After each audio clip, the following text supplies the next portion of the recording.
नमस्ते बच्चों, आप सबका स्वागत है आपकी अपनी गणित की कक्षा में। आपकी 10वीं कक्षा के गणित में हम पढ़ रहे थे वृत्त के बारे में और वृत्त की स्पर्श रेखाओं के बारे में।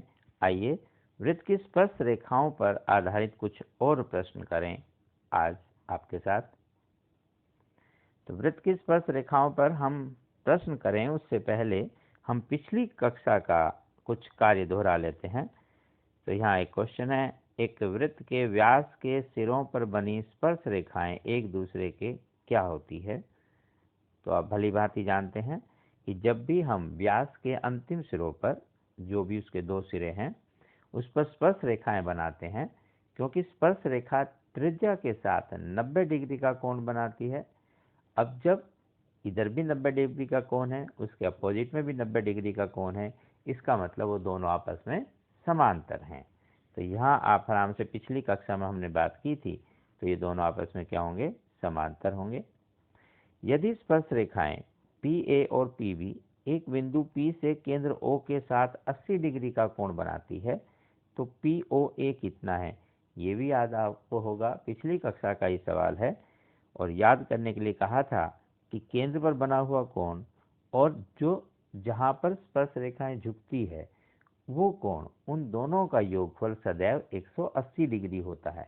तो आप ओरली बता सकते हैं कि 180 में से 80 घटाएंगे तो 100 बचेगा, लेकिन वो POA बीच का उस आधे कोण की बात करता है, वो 100 का आधा होगा। जैसे हमने पिछली बार पूरा डिटेल में बताया था, आप करेंगे उसका उत्तर 100 का आधा 50। अब हम बात करते हैं आज के आपके पहले उदाहरण की। एक समद्विबाहु त्रिभुज जिसमें AB बराबर AC है, उसमें बना अंतवृत्त भुजाओं BC CA AB को क्रमशः D, E और F पर काटता है, स्पर्श करता है। सिद्ध कीजिए कि BD बराबर DC, BD बराबर DC, ये सिद्ध करना है। तो बहुत ही आसान सा है। आप जानते हैं स्पर्श रेखा जब भी बाहर के किसी बिंदु से खींची जाती है तो स्पर्श रेखाओं की लंबाई सदैव समान होती है। बस इसी का हम इस्तेमाल करेंगे कि इनकी लंबाइयां सदैव समान रहेंगी। अच्छा, यहाँ नाम से है AF BF DA, और इस तरह से आप बार बार नाम लिखेंगे, नाम को ही हमें बदलना है। थोड़ा सा अगर आसान बनाएं एक बार समझाने के लिए सवाल, तो आइए हम अपना पिछली कक्षा की तरह वही XYZ लेकर करते हैं, फिर आपको बाद में नाम से भी बता देंगे। तो यहाँ बना लेते हैं एक वृत्त, और ये हुआ आपका एक त्रिभुज। त्रिभुज क्योंकि दी हुई है समद्विबाहु है, जिसमें AB और AC क्या है, बराबर है, जो वृत्त को DEF पर स्पर्श करती है।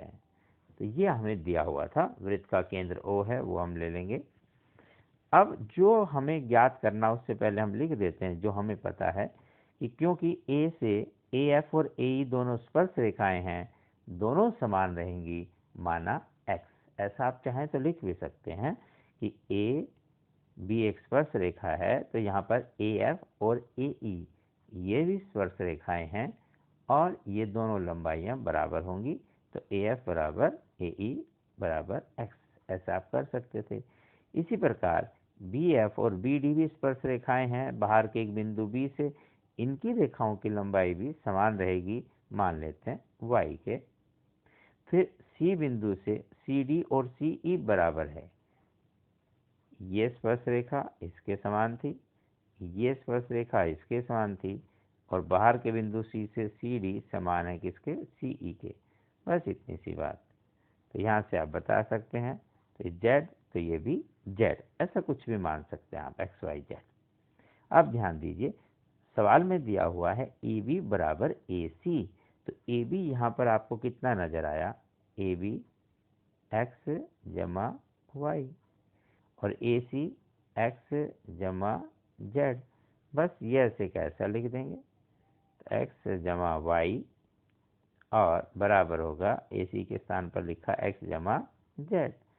अब दोनों तरफ X तो है ही, या तो हम कहें उधर ले जाकर वो कैंसिल हो गया, या कहें दोनों तरफ X X तो है ही, बराबर का चिन्ह भी है, इसका मतलब हो ना हो Y बराबर Z।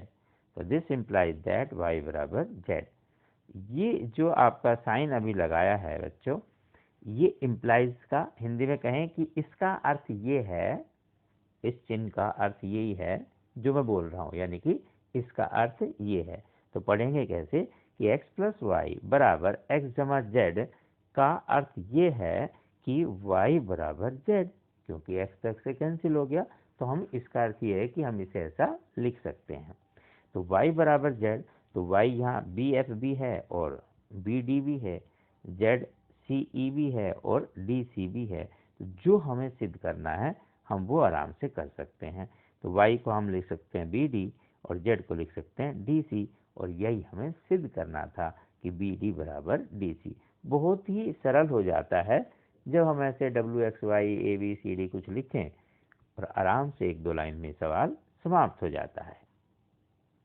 इसी चीज़ को इसने सिर्फ क्या लिखा, यहाँ से वही है A F A E B F B D ये सब लिखता है। यहाँ पर कई बार आपको सामंजस्य स्थापित करने में थोड़ा सा कई बार कुछ बच्चे असहज महसूस करते हैं कि कौन सा एफ बी सी है, कौन सा किसके बराबर करना है। फिर ये मत पड़ो चक्कर में, कोई बात नहीं, आप सिंपल लिखो X Y Z W X Y, वहाँ से आपको जल्दी से समझ में आ जाता है। ठीक है, आइए अगला उदाहरण करें। उदाहरण 2।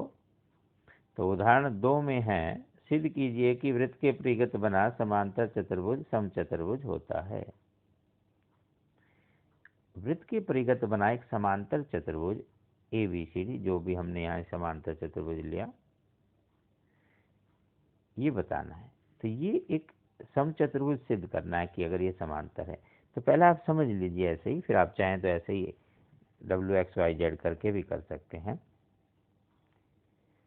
समांतर चतुर्भुज में सम्मुख भुजाएं समान होती है और समचतुर्भुज में चारों भुजाएं समान होती है। तो यदि समांतर चतुर्भुज की हम दो संलग्न भुजाएं, आसन्न भुजाएं अगर समान कर दें तो हम कह देंगे कि समचतुर्भुज है। अब आप डब्ल्यू एक्स वाई जेड से लें या ना लें, हमने पिछली बार भी क्लास में बात की थी कि ऐसे वृत्त के चारों तरफ जब चतुर्भुज बना होता है तो आमने सामने की भुजाओं का योग समान होता है। इसका मतलब ए बी और सी डी और A D plus B C बराबर रहेगा, लेकिन वो तो पहले इक्वल दिया है। इसका मतलब जहां आप ए बी जमा सी डी लिखोगे वहां आप ए बी जमा ए बी लिख सकते हो, क्योंकि वो सी डी के ही बराबर है। इसका मतलब वो ट्वाइस ऑफ ए बी हो गया। इसी प्रकार साथ वाली side twice of B C या ट्वाइस ऑफ ए डी हो गई, और 2 दोनों जगह है, तो सिंपल सा हो गया कि ए बी ए डी समान है। और समांतर चतुर्भुज में यदि संलग्न भुजाएं समान हो तो वही आपका समचतुर्भुज होता है। बस यही जानकारी हमने इसमें यूज करनी है। आओ देखो, तो डब्ल्यू एक्स वाई जेड से आप लिख लेंगे। अब ये वाला आपको ऐसे बता देते हैं। तो यहाँ जो भी डी आर डी एस ये वृत्त की बाहरी स्पर्श रेखाएं, इसी तरह से आर सी और ये आर क्यू, क्यू बी और पी बी, पी ए और ए एस, ये सभी आपस में समान है। आप ऐसे चारों को लिख दीजिए, फिर इन चारों को जोड़ दीजिए। तो दायां पक्ष दाईं तरफ जोड़ दीजिए, बायां पक्ष बाईं तरफ। तो आपको क्या मिलेगा, D R C R A P B P, ये जोड़ा। तो यहाँ डी आर जमा सी आर अगर चित्र से देखें तो डी आर जमा सी आर मिला के ही डी सी या सी डी बनती है। इसी प्रकार ए पी और बी पी से ए बी बनती है। तो हम यहाँ लिखेंगे सी डी जमा ए डी जमा बी सी। यहाँ तक ये वही सवाल है जो आपने पिछली कक्षा में किया कि सम्मुख भुजाओं का जोड़ समान होता है। आप इसे डायरेक्ट भी लिख सकते हैं। तो यहाँ सी डी जमा ए बी है, परंतु क्योंकि समांतर चतुर्भुज है तो ए बी तो सी डी के समान होगा। ए बी और सी डी सम्मुख भुजाएं हैं, वो तो समान हो जाएंगी। इसका मतलब आप या तो इसे 2AB लिखें या 2CD, जो आपको अच्छा लगे। तो ये 2AB लिखा जा सकता है। इसी प्रकार ये भी 2AD या BC लिखा जा सकता है। तो जब 2AB इधर लिखा, 2AD इधर लिखा, 2 से 2 कैंसिल हो गया, तो AD और BC ही समान हुआ। या ये तो दिया हुआ है कि AB और CD और AD BC समान है, AB और AD समान हो गया। तो AB और AD ये संलग्न भुजाएं भी समान है, अपोजिट वाली पहले से समान थी। इसका मतलब चारों ही भुजा समान हो गई और हम सीधा लिख देंगे कि ये एक समचतुर्भुज है। तो बस आपको जानकारी होनी चाहिए कि समचतुर्भुज और समांतर चतुर्भुज में क्या अंतर है। उदाहरण 3, आकृति में त्रिभुज एबीसी में बना अंतवृत्त ए बी बी सी और ए सी को डी ई एफ पर स्पर्श करता है और ए बी 12 है, बी सी 8 है, ए सी 10, तो इनकी लंबाइयाँ बतानी है बस। सेम सवाल है, आप आराम से लिखें वही। एक को मान थोड़ा सा बड़ा कर लेते हैं, दिखता भी रहे।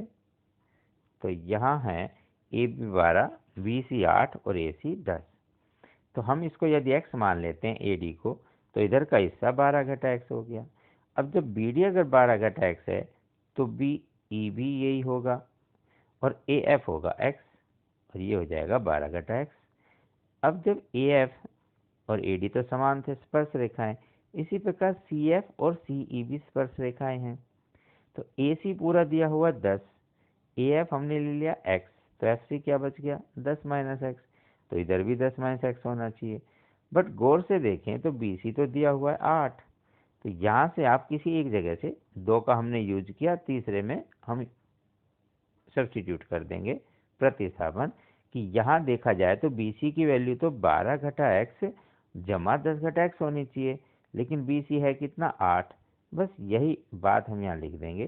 तो 10 घटा एक्स जमा 12 घटा एक्स बराबर 8, मतलब 22 घटा 8 इधर ले आओ, एक्स एक्स 2x उधर ले जाओ, तो ये हो गया 14 बराबर 2x, तो x की वैल्यू होगी 2 सत्ते 14, और जो x है वही आपका AD है और वही आपका AF है। उसने सिर्फ AD पूछा तो हम AD बता देंगे, x मतलब 7। BE क्या है, ध्यान से देखिए चित्र में, BE है 12 घटा x, तो 12 घटा 7, 12 घटा 7 मतलब 5 आ गया। और CF क्या है, वो 10 घटा x है, मतलब 10 घटा 7, तो वो 3 आ गया। और क्योंकि सारे सेंटीमीटर में, तो उत्तर लिखते समय आप सेंटीमीटर लिखना ना भूलें। ये इसमें यही सवाल यहाँ दिया हुआ है पूरा, फिर से वो हमने साथ साथ पिक्चर में बता दिया था। यहाँ फिर समझ नहीं आता कहाँ से ए सी ए एफ क्या क्या लिखा हुआ है, वो एक बार आरंभ में आप लिखें कि स्पर्श रेखा है, इसलिए समान हो गया। उसके बाद सीधा आप एक्स वाई जेड करके एक्स एक्स करके कर सकते हैं। तो आज के अभ्यास से प्रश्न की शुरुआत। पहला प्रश्न, यदि त्रिभुज एबीसी की भुजाएं AB, BC और CA अंतवृत्त जिसका केंद्र O है को क्रमशः PQR पर स्पर्श करती है, तो सिद्ध कीजिए कि AB जमा CQ और बराबर होगा AC जमा BQ। तो जैसा जैसा इसने दिया है वैसा वैसा समझ लेते हैं।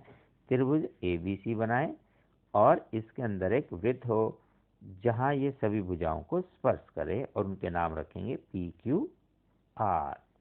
तो आइए, ये हो गया वृत्त, ये त्रिभुज के अंदर स्पर्श करता हुआ, इसका नाम हुआ ABC, और जहां स्पर्श करता है उनका नाम PQR, AB को BC को QR।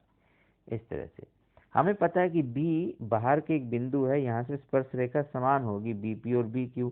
अब तक तो आपको अच्छे से आदत भी होगी लिखने की, तो लिख दीजिए दोनों x हो गया। इसी प्रकार QC समान है RC के, दोनों y के बराबर मान लीजिए, और AR और PA या AP जो भी आप कहें वो भी समान है, उसे आप Z मान लीजिए।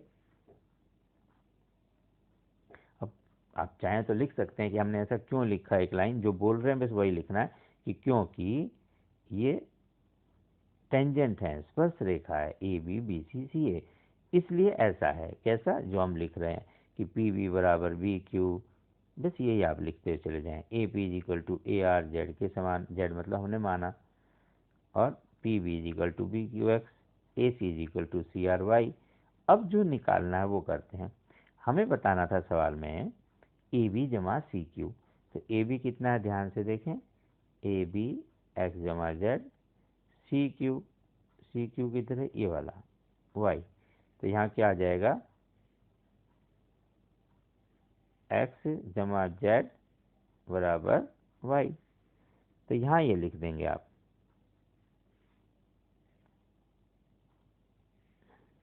AB जमा CQ, बस ये आपको करना था। तो AB में आपका कितना है, Z जमा x, यहाँ लिख देते हैं, लीजिए Z जमा x, और CQ कितना है Y। अब ध्यान दीजिए, हमें जो सिद्ध करना है वो क्या है, उसकी तरफ भी आप ध्यान देंगे। तो हमें जो सिद्ध करना था वो आपका था ए सी। ए सी में है जेड जमा वाई, तो क्या हम इसे आगे पीछे लिख सकते हैं? बिल्कुल लिख सकते हैं। यहाँ आप जेड जमा वाई पहले लिख दो और एक्स बाद में लिख दो, कोई फर्क नहीं पड़ेगा। और जेड जमा वाई को आप क्या लिख सकते हैं? ध्यान से देखें तो जेड जमा वाई आपका हो गया ए सी, और जो एक्स है उसे आप बी पी भी लिख सकते हैं और बी क्यू भी लिख सकते हैं। तो यहाँ जो हमें प्रूव करना था हम वो लिख देंगे, वो हमने लिख दिया बी क्यू। बस इति सिद्धम हैंस प्रूव हो गया।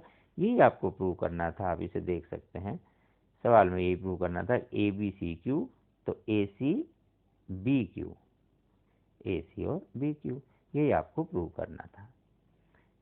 सेकंड क्वेश्चन है, एक वृत्त के परिगत एक चतुर्भुज बना हुआ है, सिद्ध कीजिए कि उसकी सम्मुख भुजाओं का योग समान होगा। ये वही सवाल है जो पिछली क्लास में भी आपने किया था, आज दोबारा कर लेते हैं।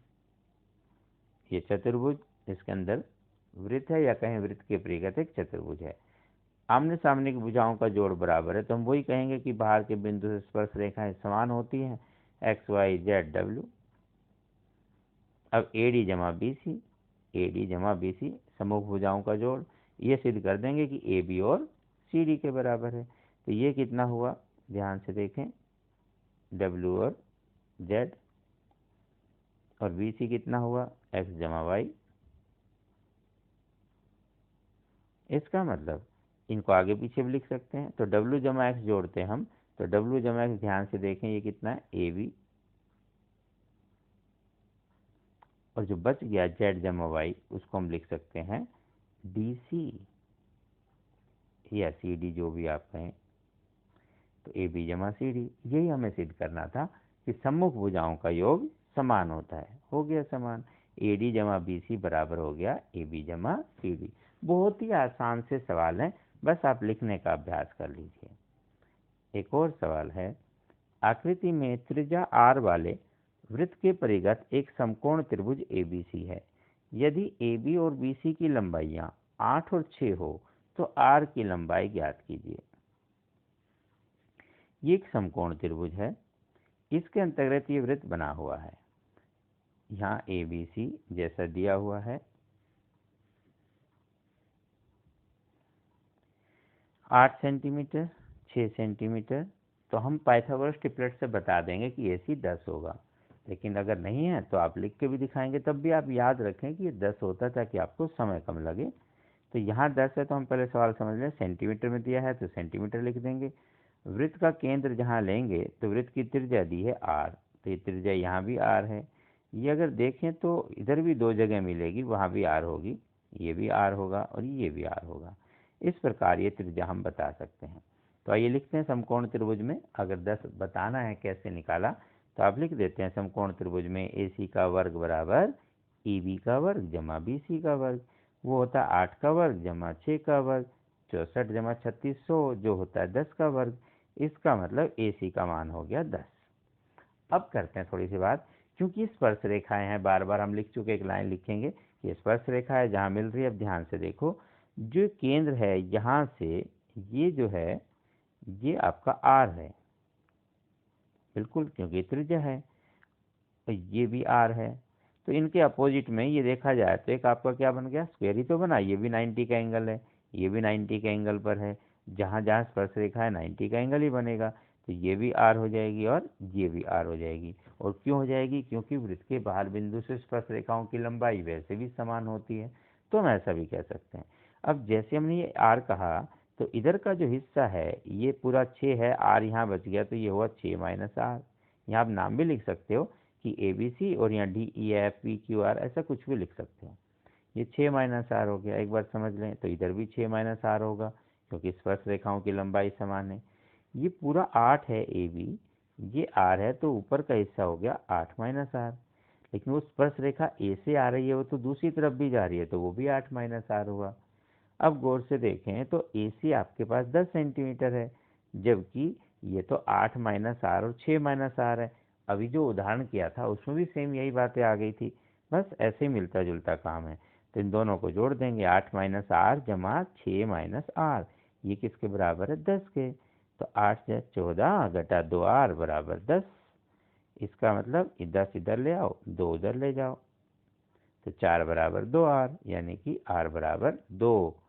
तो ये सेंटीमीटर है, इसलिए उत्तर में क्या लिखेंगे, सेंटीमीटर, ये ध्यान रखेंगे। तो रेडियस आपका हो गया 2 सेंटीमीटर।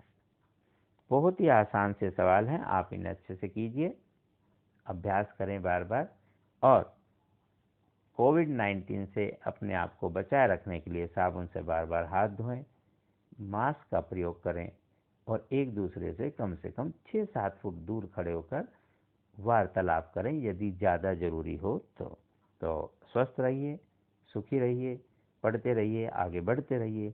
फिर मिलते हैं अगली क्लास में, तब तक नमस्ते।